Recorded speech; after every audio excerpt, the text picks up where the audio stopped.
வணக்கம், நான் உங்கள் ரமேஷ். மாட்டுப் பண்ணை அமைப்பதற்கு 50% மானியத்துடன் கூடிய வங்கிக் கடன், அதை பற்றி தான் இந்த வீடியோவில் பார்க்க போகிறோம். இதற்கு முந்தைய பதிவுகளில் NLM திட்டத்தை பற்றி விரிவான பதிவுகள் போட்டிருந்தோம். அதை பார்த்த நமது வியூவர்ஸ் மற்றும் நமது சப்ஸ்கிரைபர்கள் மாட்டுப் பண்ணை அமைப்பதற்கு மானியத்துடன் கூடிய திட்டத்தை பற்றி கேட்டுக்கொண்டே இருந்தார்கள். காரணம், NLM திட்டத்தில் மாட்டுப்பண்ணைக்கான வாய்ப்புகள் இல்லை. அதனால் மாட்டுப்பண்ணை அமைப்பதற்கு மானியத்துடன் கூடிய கடன் திட்டத்தை பற்றி கேட்டிருந்தார்கள். அவர்களுக்காக தான் இந்த பதிவு. மாட்டுப்பண்ணை அமைப்பதற்கான மத்திய அரசின் 50% மானியத்துடன் கூடிய கடன் திட்டம் எதுவென்றால் ராஷ்டிரிய கோகுல் மிஷன் என்ற திட்டம். இந்த ராஷ்டிரிய கோகுல் மிஷன் என்ற திட்டம் 2021 நடைமுறையில் உள்ளது. 2026 வரைக்கும் நடைமுறையில் இருக்கும்.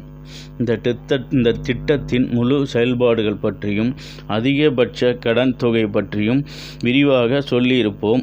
வீடியோவை ஸ்கிப் பண்ணாமல் முழுமையாக பாருங்கள்.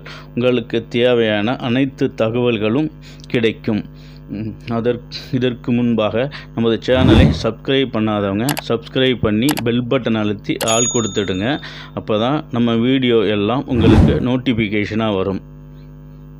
தற்போது பாலின் தேவையும் பாலில் இருந்து மதிப்பு கூட்டல் மூலம் தயாரிக்கும் பொருட்களின் தேவையும் அதிகம் தேவைப்படுவதால் அதிகம் தேவை இருப்பதால் மாட்டுப் பண்ணை அமைப்பதற்கான அரசே 50% மானியத்துடன் கடன் தருகிறார்கள். என்னதான் அரசாங்கம் மானியத்துடன் கடன் கொடுத்து மாட்டுப் பண்ணை தொடங்க ஊக்கப்படுத்தினாலும் ஒரு மாட்டுப் பண்ணை தொடங்கி தொடர்ந்து அதனை லாபத்துடன் நடத்துவதென்பது எளிதான காரியமில்லை. அதிலும் எருமை பண்ணை நடத்துவது கடினமான காரியம். கடினமாக இருந்தாலும் பசுமாட்டு பண்ணையை காட்டிலும் எருமை மாட்டு பண்ணையில் லாபம் அதிகம். காரணம், பசுமாட்டு பாலின் விலை ரூபாய் 35 என்றால் ஒரு எருமை மாட்டின் பாலின் விலை 45 சொசைட்டியிலும் ரூபாய் 55 என்று தனியார் நிறுவனமும் வாங்கிக் கொள்கிறார்கள். அது மட்டும் இல்லாமல் எருமை மாட்டு பாலிலிருந்து மதிப்பு கூட்டல் மூலம் செய்யப்படும் பொருட்களுக்கு விற்பனை வாய்ப்பு அதிகம். காரணம், கொழுப்பு, புரதம் மற்றும் இதர சத்துக்கள் அதிகம் இருப்பது இதற்கு காரணம். பண்ணையில் கன்றுக்குட்டிகளை பராமரிப்பதும் மாட்டுக்கான தீவன மேலாண்மையும் மிக மிக முக்கியமானவை. சரியாக கடைபிடித்தால் மட்டுமே பண்ணையை லாபகரமாக நடத்த முடியும். பொதுவாக எருமை கன்றுக்குட்டி பிறக்கும் போது 20 முதல் 25 கிலோ எடை உள்ளதாக இருக்கும். அதன் உடல் எடையில் 8% முதல் 10% வரை தாய்ப்பால் குடிக்க வேண்டும். அதற்கு தாயெருமை நன்கு பால் கொடுக்க கூடியதாக இருக்க வேண்டும். எருமை மாடுகளை பொறுத்தவரை தீவனம் மிக அதிக சத்துள்ளதாகவும் அவற்றின் எடை குறையாமலும் பார்த்து கொள்ள வேண்டும். எந்த அளவு கன்றுக்கு பால் கொடுக்கிறோமோ அந்த அளவுக்கு கன்றுக்குட்டியின் வளர்ச்சி துரிதமாக இருக்கும். எந்த அளவு ஊட்டச்சத்து அளிக்கிறோமோ அதை பொறுத்தே பால் உற்பத்தி திறன் அதிகமாக இருக்கும். கறவை மாடுகளுக்கு அடர் தீவனம் அளிக்கும் போது பால் உற்பத்தி நன்றாக இருக்கும். எருமை மாடு 1 வயதை தாண்டியே 300 கிலோ எடையை அடைந்த பிறகுதான் இனப்பெருக்கம் செய்ய வேண்டும். அப்போதுதான் போதுமான வளர்ச்சி இருக்கும். கன்று ஈன்ற பிறகு மாட்டுக்கு அடர் தீவனம் கொடுத்தால் வயிறு உப்பசம் போன்ற பிரச்சனைகள் ஏற்படும். அதனால் கன்று போடுவதற்கு முன்பாகவே அடர் தீவனத்தின் அளவை குறைத்து பின்பு பாலூட்டும் நேரத்தில் அடர் தீவனத்தின் அளவை அதிகரிக்க வேண்டும். கன்று ஈன்ற 6 நாட்களிலேயே கன்றுக்கு குடற்புழு நீக்க மருந்து கொடுக்க வேண்டும். குடற்புழு நீக்க மருந்து கொடுத்த பிறகு 10 நாட்களுக்குள் தடுப்பூசி போட்டுவிட வேண்டும். எருமை மாடுகளின் தோல் அடர்த்தியாக இருப்பதால் அடிக்கடி வெப்பத்தை தணிக்க வேண்டும். எருமை மாடுகளை அதிக குளம், குட்டை, ஏரி என நீர்நிலைகளில் விடுவதன் மூலம் அதன் வெப்பநிலையை சீராக இருக்கும். முறையான பராமரிப்பு இல்லை என்றால் எருமை வளர்ப்பில் நஷ்டம் ஏற்படும் அபாயமும் இருக்கிறது. ஒரு எருமை பண்ணையை நடத்துவதற்கு நிறைய யுக்திகள் இருக்கின்றன. அதை கற்று உரிய முறையில் பின்பற்றுவதன் மூலம் எருமை வளர்ப்பில் நல்ல லாபம் பார்க்க முடியும். பசுவை காட்டிலும் எருமை இனங்கள் அதிக செரிமான திறன் கொண்டவை. இதனால் எருமை மாடுகள் எந்த வறட்சியான சூழ்நிலையிலும் எந்த உணவையும் உட்கொண்டு வளரும் திறன் கொண்டதாக இருக்கின்றன. எருமை மாடுகளுக்கான தீவன மேலாண்மையில் 2 விதங்கள் இருக்கின்றன. ஒன்று, வைக்கோல் போன்ற விவசாய கழிவுகளை தீவனமாக அளித்தல். மற்றொன்று, பிரத்யேகமாக தீவன புல் என்ற பசும்புல் வளர்த்தல். ஒரு எருமை மாட்டின் தீவனம் அதன் பிறப்பிலிருந்து கண்காணிக்கப்பட வேண்டிய ஒன்றாகும். கன்று பிறந்ததிலிருந்து சரியாக அதை பராமரிக்க வேண்டும். கன்று பிறந்தவுடன் தாய் எருமை கொடுக்கும் சீம்பால் மிகவும் ஊட்டச்சத்து மற்றும் நோய் எதிர்ப்பு சக்திகள் நிறைந்துள்ளவை. கன்று பிறந்த 12 மணி நேரத்துக்குள் சீம்பாலை கன்று எடுத்துக்கொள்ள வேண்டும். 12 மணி நேரம் முடிந்த பிறகு அந்த ஊட்டச்சத்துக்களின் செரிமான திறன் குறைந்துவிடும். இந்த தாய் எருமையின் சீம்பாலுக்கு வேறு எதுவும் ஈடாகாது. இந்த சீம்பாலின் சத்து என்பது எருமை மாட்டுக்கு மட்டுமன்ற பசுமாட்டின் சீம்பாலுக்கும் இந்த அனைத்து சத்துகளும் உள்ளன. கன்று பிறந்ததிலிருந்து முதல் 3 மாதங்கள் வரை என்ன தீவனம் கொடுக்க வேண்டும் என்று அட்டவணை தயார் செய்ய வேண்டும். முதல் 7 நாட்களில் 2 லிட்டர் பால் வரையிலும் கன்று குட்டியால் எடுத்துக்கொள்ள முடியும். முதல் 7 நாட்களுக்கு பிறகு கன்றுக்கு பாலை தவிர வேறு எந்த தீவனமும் தேவைப்படாது. அதன் பிறகு பாலை மனிதர்கள் தங்கள் தேவைக்காக எடுத்துக்கொள்ளும் போது கன்றுக்குட்டிகளுக்கு தன் தாயிடமிருந்து போதுமான அளவு ஊட்டச்சத்துக்கள் கிடைக்காது. அந்த சூழ்நிலையில் அடர் தீவனம் அளிப்பது மிக அவசியம். இதை கஃபே ஸ்டார்ச் என்பார்கள்.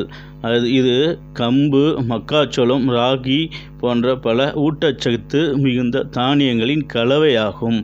இந்த அடர் தீவனத்தை 8வது நாள் முதல் கன்றுக்குட்டிகளுக்கு கொடுக்க ஆரம்பிக்கலாம். சுமார் 50 கிராமில் ஆரம்பித்து கன்று உட்கொள்ளுவதை கவனித்து அளவை அதிகப்படுத்த வேண்டும். பசும்புல் போன்றவற்றை கன்றுக்குட்டிகளுக்கு தீவனமாக கொடுக்க வேண்டும். இது செரிமான சக்தி மற்றும் உடல் உறுப்புகளின் வளர்ச்சியை அதிகப்படுத்தும். சீக்கிரம் கன்றுக்குட்டிகளுக்கு புல் சாப்பிடுவதை பழக்கப்படுத்துவதன் மூலம் இரைப்பையின் வளர்ச்சி வேகமாக இருக்கும். முதல் 3 மாதங்களுக்குள் படிப்படியாக பால் உட்கொள்வதை கன்றுக்குட்டிக்குள் குறைக்க வேண்டும். 90 நாட்கள் கழித்த பின்பு முழுவதுமாக பால் கொடுப்பதை நிறுத்திவிட வேண்டும். 9 வகையான அடர் தீவனங்களை கன்றுக்குட்டிகளுக்கு நம்மால் தயாரிக்க முடியும். மக்காச்சோளம் அல்லது நொய்யரிசி ஆகியவை அடர் தீவனத்தில் பெரும் பங்கு வகிக்க வேண்டும். 50% மக்காச்சோளம் அல்லது அரிசி நொய் இருக்க வேண்டும். 20 முதல் 30% ஏதாவது ஒரு பிண்ணாக்கு வகை, குறிப்பாக கடலை பிண்ணாக்கு இருக்க வேண்டும். 10 முதல் 20% வரை கோதுமை தவிடு. இதனுடன் தாது உப்பு கலவை 2-3% இருக்க வேண்டும். இதோடு சேர்த்து உப்பு 1% எடுத்துக்கொள்ள வேண்டும். இந்த சதவீதமெல்லாம் என்பது நம்ம கரெக்டாக பயன்படுத்த முடியாது. ஒரு அப்ராக்சிமேட் வேல்யூக்காக தான் சதவீதத்தை நம்ம சொல்கிறோம். நம்ம கன்றுகளுக்கு தீவனம் கொடுக்கும் பொழுது அதன் வளர்ச்சியை வைத்து இந்த கன்றுகளுக்கு போதுமானது என்பது நமது அனுபவத்தின் மூலமாகவும் தெரிந்து கொள்ளலாம். ஒரு எடுத்துக்காட்டாக சொல்வதற்காகவே இந்த சதவீதங்கள் பயன்படுத்தப்படுகின்றன. இதை நினைவிலும் வைத்து கொள்ளுங்கள். மேலும் 1% உப்பு எடுத்துக்கொள்ள வேண்டும். மாட்டின் அடர் தீவனத்தில் அதிக நார் சத்து கொண்ட தானிய வகைகளை தவிர்ப்பது நல்லது. பிண்ணாக்கு வகைகளில் சூரியகாந்தி பிண்ணாக்கில் அதிக நார் சத்து இருக்கும். அதனால் கன்றுக்குட்டிகளுக்கான அடர் தீவனம் அதனை சேர்க்காமல் இருப்பது நல்லது. பிண்ணாக்கு சேர்க்கும்போது பூஞ்சை வளர்ச்சி இல்லாமல் பார்த்து கொள்ள வேண்டும். இது கன்றுக்குட்டியின் வளர்ச்சிக்கு தடையாக அமையும். அதனால் பூஞ்சைகள் இல்லாமல் பார்த்து கொள்வது மிகவும் அவசியமான ஒன்று. கன்று வளர்ச்சி அடையத் தொடங்கியதும் அடர்த்தீவனத்தின் அளவை குறைத்து வைக்கோல், பசுந்தீவனம் போன்றவற்றை கொடுப்பது நல்லது. ஏனென்றால் கன்றுகள் பாதுகாப்புக்கு முக்கியத்துவம் கொடுக்கிறோம் என்றால் எருமை வளர்ப்பில் கன்றுகளை பராமரிப்பது கற்றுக்கொண்டால் எருமை வளர்ப்பு மிகவும் லாபகரமாக இருக்கும். 250 300 கிலோ எடை வந்த பிறகுதான் சினை பருவத்தை மாடு அடையும். சினை பருவத்தில் மாட்டின் வயிற்றின் அளவு குறைந்துவிடும். இந்த காலகட்டத்தில் எடுத்துக்கொள்ளும் அளவு தீவனத்திலேயே அனைத்து ஊட்டச்சத்துகளும் அடங்கியவாறு தீவனம் அளிக்க வேண்டும். சினை மாட்டுக்கு கட்டாயம் பசுந்தீவனம், அடர்தீவனம் கொடுக்க வேண்டும். பசும்புல்லிலேயே பயிறு வகை, அகத்தி, காராமணி போன்றவற்றை தேர்ந்தெடுத்து கொடுக்க வேண்டும். கன்று ஈன்றவுடன் மாட்டுக்கு அடர்தீவனம் கொடுப்பது வயிறு உப்பசத்தை ஏற்படுத்தும். இதனால் படிப்படியாக அடர்தீவனத்தை கொடுக்க வேண்டும். கன்று ஈன்றவுடன் பால் சுரக்க ஆரம்பிக்கும் போது மாட்டின் எடை குறைந்து கொண்டே இருக்கும். கன்று ஈன்றவுடன் பால் சுரக்க ஆரம்பிக்கும்போது மாட்டின் எடை குறைந்து கொண்டே இருக்கும். அதே சமயம் பால் உற்பத்தி அதிகமாகி கொண்டே போகும். இதை நெகட்டிவ் எனர்ஜி இம்பேலன்ஸ் என்பார்கள். இதனால் மாட்டின் சினை பிடிக்கும் தன்மை குறைந்துவிடும். சத்தான தீவனத்தை மாட்டுக்கு சினை காலகட்டத்தில் அளிப்பதனால் நல்ல பால் உற்பத்தியும் ஆரோக்கியமான கன்றுக்குட்டியும் பெற முடியும். இது எருமை மாட்டுக்கு மட்டுமல்ல, பசுமாட்டுக்கும் உரிய நிகழ்வுதான். கறவை மாட்டுக்கு 2 வகையான தீவனத்தை கொடுக்க வேண்டும். தலைத்தீவனம், அதாவது நார்ச்சத்து மிகுந்த தீவனம், மற்றும் அடர்தீவனம். தலைச்சத்து தீவனத்தில் பசுந்தீவனம் மற்றும் உலர்தீவனமான என 2 வகை இருக்கிறது. மாட்டு பாலின் கொழுப்பு சத்துக்கு தேவையான அசிட்டிக் அமிலம் சுரப்பதற்கு வைக்கோல் கொடுப்பது மிகவும் அவசியம். பசும்புல் மட்டும் கொடுப்பதன் மூலம் பால் உற்பத்தி மட்டுமே அதிகரிக்குமே தவிர கொழுப்பு சத்து பெரிதாக இருக்காது. அடர்தீவன கலவையில் 20% புரத சத்து இருக்க வேண்டும். 70% மொத்தம் செரிமான சத்து இருக்க வேண்டும். அது அல்லாமல் வைட்டமின் இ, வைட்டமின் பி போன்ற சத்துக்கள் தீவனத்தில் அதிகமாக சேர்ப்பதன் மூலம் மாடு சினை பிடிப்பது எளிதாக இருக்கும். இப்படி பண்ணை பற்றிய முழு தகவல்களையும் தெரிந்து கொண்டு பண்ணை ஆரம்பித்து நடத்தினால் வெற்றிகரமாக நல்ல லாபமும் கிடைக்கும். இப்போது நீங்கள் பண்ணை ஆரம்பிக்கும் எண்ணத்திற்கு வந்துவிட்டீர்கள் என்றால் எருமையோ அல்லது பசுமாட்டு பண்ணையோ ஆரம்பிக்க தயாராக இருக்கிறீர்கள் என்றால் மத்திய அரசின் ராஷ்டிரிய கோகுல் மிஷன் என்ற திட்டத்தின் மூலம் 50% மானியம் தருகிறார்கள். இதற்கு கால்நடை மருத்துவ கல்லூரியிலோ அல்லது கால்நடை ஆராய்ச்சி மற்றும் பயிற்சி நிலையங்களிலோ எருமை பண்ணை ஆரம்பித்தால் எருமை பண்ணைக்கு அமைப்பதற்கான திட்ட அறிக்கையை பெற வேண்டும். அல்லது பசுமாட்டு பண்ணை அமைக்கிறீர்கள் என்றால் பசுமாட்டு பண்ணை அமைப்பதற்கான திட்ட அறிக்கையை பெற வேண்டும். திட்ட அறிக்கையை பெற்று விண்ணப்பிக்க வேண்டும். திட்ட அறிக்கையை பெற்று சென்னை சைதாப்பேட்டையில் உள்ள தமிழ்நாடு கால்நடை அபிவிருத்தி மையத்தில் அணுகியும் அனைத்து தகவல்களையும் பெறலாம். இந்த திட்டத்தில் 4 கோடி வரை கடன் பெறலாம். அதில் 50% மானியமாக 2 கோடி வரை கிடைக்கும். இதை தனி நபராகவோ அல்லது ஒரு குழுவாகவோ சேர்ந்து இந்த திட்டத்தில் பயன்பெறலாம். இந்த திட்டத்தில் கண்டிப்பாக 200 மாடுகள் வளர்க்க வேண்டும். அதில் 160 பசுமாடுகளும் 40 காளை மாடுகளும் வளர்க்க வேண்டும். மாடுகளுக்கு தனி கொட்டகை அமைக்க வேண்டும். அதேபோல் கன்றுக்குட்டிகளுக்கும் தனி கொட்டகை அமைக்க வேண்டும். இப்படி செய்தால் மட்டுமே நாம் வாங்கிய கடனுக்கு 50% மானியம் கிடைக்கும். அதேபோல் 5 ஏக்கருக்கு குறையாமல் பசுந்தீவனம் பயிர் செய்து இருக்க வேண்டும். இந்த திட்டம் 2021 முதல் செயல்பாட்டில் இருக்கிறது. இந்த திட்டம் 2026 வரைக்கும் செயல்பாட்டில் இருக்கும்.